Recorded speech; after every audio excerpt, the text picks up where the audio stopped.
안녕하세요, 여러분. 오늘은 새로운 책 하울 영상을 가지고 왔는데요. 아마 미눔북클럽 회원이시거나 혹은 미눔사 SNS를 팔로우하시는 분들은 알고 계실 텐데 최근에 미눔사에서 온라인 패밀리데이를 연 적이 있어요. 이제 책을 할인된 가격으로 구매할 수 있는 그런 이벤트 같은 건데 오늘은 제가 그때 구매한 책들을 보여드리려고 합니다. 저는 미눔북클럽 활성 회원이라서 기본 10% 할인에 추가 30%까지 포인트 차감 할인을 받을 수 있었고요. 욕심을 많이 내지는 않고 딱 5권 구매를 했는데요. 근데 이번에는 소설이랑 시랑 비문학 좀 골고루 산 것 같아요. 그래서 나름 만족을 하고 있는데 그러면은 어떤 책을 샀는지 바로 보여드리도록 할게요.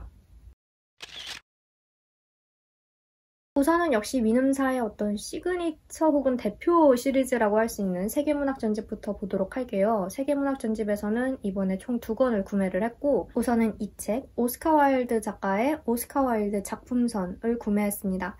오스카 와일드의 총 5편의 단편소설과 2편의 희곡이 수록된 작품집이고요. 어렸을 때 동화 읽은 거를 제외하고는 오스카 와일드의 작품을 제대로 읽은 적이 있었나? 기억이 안 나가지고 그래서 이번에 이 책을 샀고 이 책 안에는 우리가 많이 알고 있는 행복한 왕자라는 동화부터 희곡 살로메까지 정말 다양한 작품들이 수록된 것 같아서 사게 됐습니다. 뒤에 책 소개를 보면은 가식과 위선이 넘치는 세상을 향해 그가 던지는 진실한 유머와 아름다운 독설이라고 쓰여 있어요. 오스카 와일드는 빅토리아 시대의 유미주의의 사도를 자처하며 속박과 가식에서 벗어난 본질적인 아름다움을 추구했다고 하고 제가 책 소개에 아름다움이라는 표현이 들어가면 확 끌려서 읽게 되는 편이에요. 문체나 혹은 장면을 묘사하는 방식이나 이야기의 분위기 같은 것에서 아름답다라는 감각을 느낄 때 저는 그 소설을 읽는 즐거움을 훨씬 더 크게 느끼는 편인데 그런 점에서 오스카 와일드의 작품은 또 제가 어떻게 받아들이게 될지 궁금한 것도 있습니다. 어렸을 때 오스카 와일드의 동화를 읽었던 경험과 성인이 된 지금의 관점에서 오스카 와일드의 작품을 읽는 경험은 또 어떻게 다를지 이것도 궁금하고요. 오스카 와일드 하면은 세계에서 가장 유명한 작가 중 한 명인데 이렇게 유명한 작가의 작품을 정작 나는 몇 편이나 제대로 읽었나 하면은 그러니까 이런 식으로 작가나 작품이 너무 유명해서 당연히 알지, 익숙하지 라고 생각을 하고 또 줄거리까지 다 알고 있는데 막상 곰곰이 생각해보면 많이 안 읽었다라는 사실을 뒤늦게 깨닫게 되는 경우가 종종 있는데 이번에도 그런 경우라서 네, 그래서 한번 제대로 읽어보려고 생각을 하고 샀습니다. 그래서 이 책 제일 먼저 보여드렸고요. 그 다음으로 구매한 책은 바로 이 책입니다. 이사벨 아옌데 작가의 영혼의 집 1권이고요. 역시 세계문학 전집 중 하나인데 2권도 있는데 2권은 이 1권 다 읽은 다음에 사려고 일단은 1권부터 샀습니다. 제가 최근에 몇몇 외국 북튜브 영상에서 이사벨 아옌데라는 이름을 한 2-3번 정도 들은 적이 있어요. 그래서 좀 기억에 남았던 이름인데 그리고 무엇보다도 책 소개에 나와 있던 마술적 사실주의라는 단어에 확 끌려서 이 책을 사게 됐습니다. 이 책은 뒤에 책 소개를 보니까 4대에 걸친 트루에바 가문의 사랑과 죽음, 자유와 혁명의 이야기, 비극적인 라틴 아메리카의 역사를 감싸 안는 화해와 관용의 메시지라는 문구가 있는데요. 그리고 이 작가님은 정치, 사회 전반에 대한 기록주의적 성격을 고수하며 여성해방의 역사를 제시하고자 한 페미니즘 작가로도 널리 평가받고 있다라고 합니다. 제가 이렇게 계속 책 속의 문구를 같이 읽어드리는 건 저 또한 이제 안 읽은 책들이기 때문에 작가나 작품에 대해 아는 바가 많지 않아서 그래서 읽어드리는 거고 그리고 제가 책 소개 중에 어느 부분에 이끌려서 책을 샀는지 말씀드리려고 책하울 영상에서는 뒤에 적힌 책 소개나 인터넷 서점에 있는 책 소개 문구나 이런 거를 좀 읽어드리는 편이에요. 아무튼 이 책에서 제가 제일 주목했던 것은 역시 마술적 사실주의, 환상이라는 측면, 100년의 고독이라는 작품이 자연스레 떠오르더라고요. 그 책도 몇 년 전에 굉장히 인상 깊게 읽은 적이 있었는데 그 책도 역시 이제 마술적 사실주의, 라틴 아메리카의 비극적인 역사, 그리고 몇 세대에 걸친 방대한 이야기 이런 공통점이 있는 책이잖아요. 그때 그 책을 통해 경험했던 것들이 사실 좀 어렵기도 했지만 이야기와 그 안에 담긴 역사에 압도되는 느낌이었고 저로서는 정말 기억에 남는 독서였거든요. 그래서 이 영혼의 집도 읽으면서 그런 엄청난 경험을 할 수 있지 않을까 하는 기대를 하고 있습니다.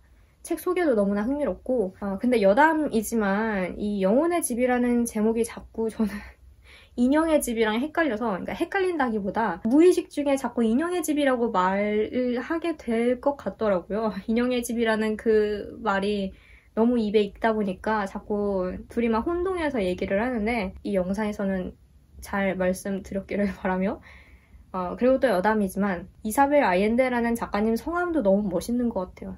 이 이사벨 아옌데라는 발음을 할 때마다 진짜 멋있는 이름이다, 멋있는 성함이다 라는 생각을 자동으로 하게 되더라고요. 아무튼 그래서 요 책, 여담 2가지, 아무튼 요 책 샀습니다. 표지부터 뭔가 힘이 느껴지는 그런 그림이지 않나요? 세계문학 전집 중에서는 이렇게 2권을 샀고요. 다음으로는 쏜살문고 시리즈 중에 하나를 샀는데 바로 요 책입니다. 크리스타 빈슬로 작가의 제복의 소녀라는 책이고요. 이 책도 역시 일단 책 뒤에 나온 책 속의 문구를 읽어드릴게요. 성장의 갈림길, 질풍노도에 사로잡힌 상처투성이 영혼, 엄숙한 여자 기숙학교, 푸른 교복 아래 감춰진 소녀들의 사랑과 상실이라는 문구가 적혀 있습니다. 인터넷 서점 책 소개에는 다양한 매체를 넘나들며 예술의 지평을 확장하고 레즈비언 문학의 새로운 가능성을 보여준 선구적 작가 크리스타 빈슬로의 장편소설이라고 쓰여 있더라고요. 이런 책 소개는 제가 이제 이 책에 관심을 갖게 된 이후에 읽게 된 거고요. 일단 이 책에 처음 관심을 가지게 된 건 첫 번째는 저는 가끔 제가 관심 있는 시리즈를 처음부터 끝까지 쭉 살펴봐요. 그 목록을. 쏜살문고 시리즈, 오늘의 젊은 작가 시리즈 이런 식으로 나오는 그 시리즈 목록을 처음부터 끝까지 다 살펴보면서 신간도 확인을 하고 예전에 나온 책이라도 혹시 새롭게 흥미가 가는 책은 없는지 살펴보고 시간을 날 때마다 그러는 편인데 이 책은 그런 식으로 쏜살문고 시리즈의 출간 목록을 쭉 훑어보면서 이제 발견을 했던 그런 책이고, 2번째 또 이 책에 제가 정말 큰 관심이 갔던 것은 아무래도 표지.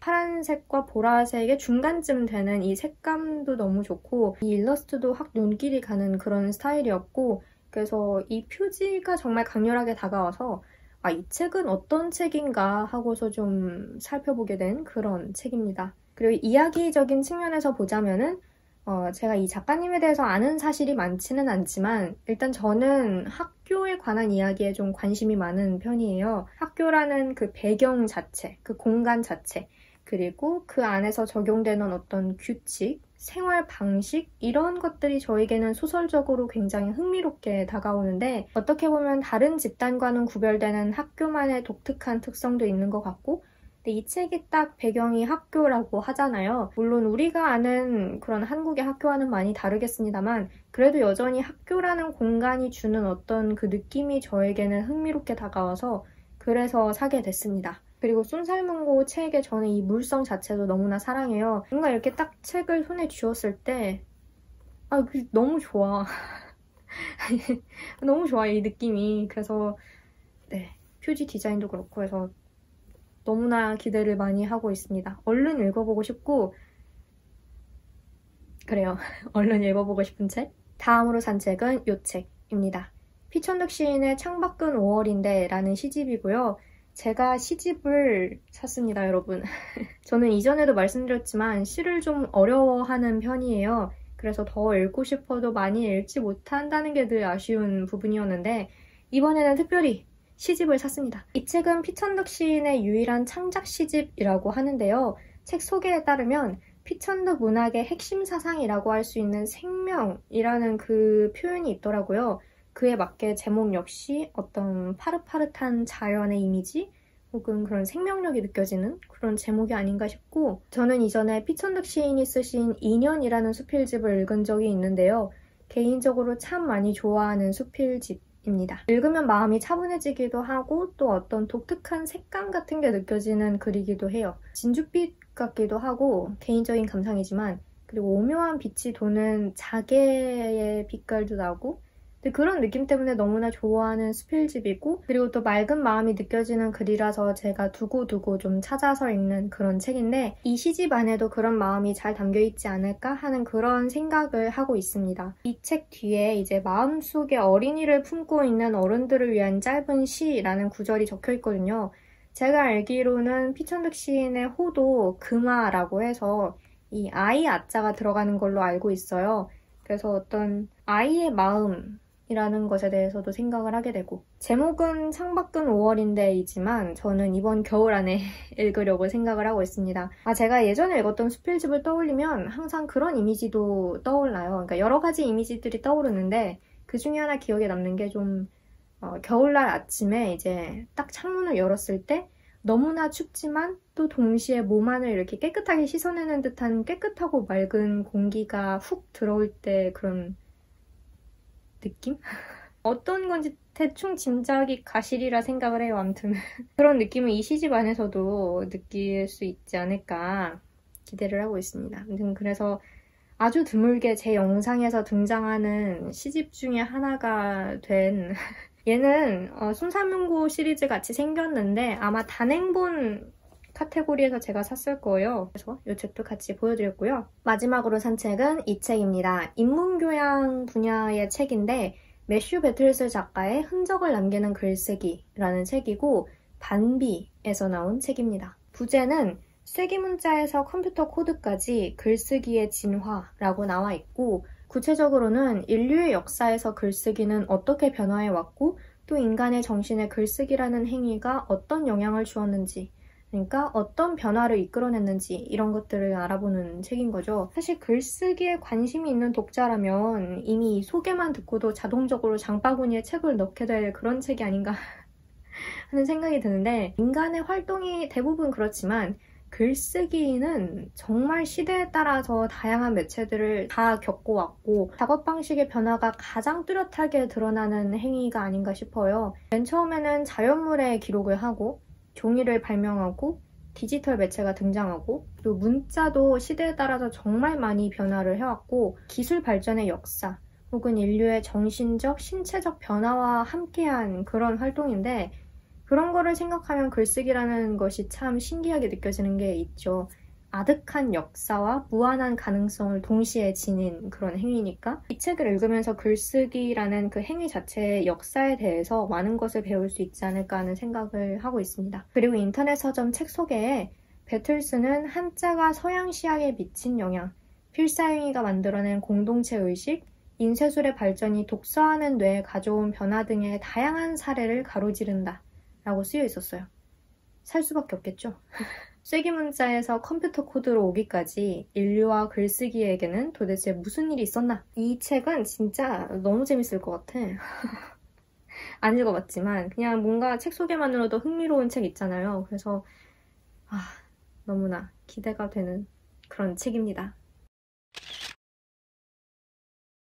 네, 이렇게 해서 제가 이번 민음사 온라인 패밀리데이에서 산 책들을 보여드리는 책하울을 해봤는데요. 온라인 패밀리데이 소식이 올라오면 저는 인터넷 서점 들어가서 민음사를 검색한 다음에 그 정렬을 최신순으로 해놓고 아래 이제 막 페이지가 수십 개 뜰 거잖아요. 그거를 하나하나 다 살펴봐요. 내가 어떤 책을 놓쳤나, 이번 기회에 어떤 책을 내가 발견을 해서 읽어야 하는가 그런 엄청난 설렘과 약간 사명에 가까운 마음을 품고 하나하나 다 살펴보면서 제 마음에 딱 들어오는 그런 책들을 골라내려고 굉장히 몇 날 며칠을 애쓰는 편인데, 그렇게 해서 이제 5권, 사실 더 많이 사고 싶기는 했지만 일단 이 책을 다 읽으면 내년 온라인 패밀리 데이가 또 오지 않을까.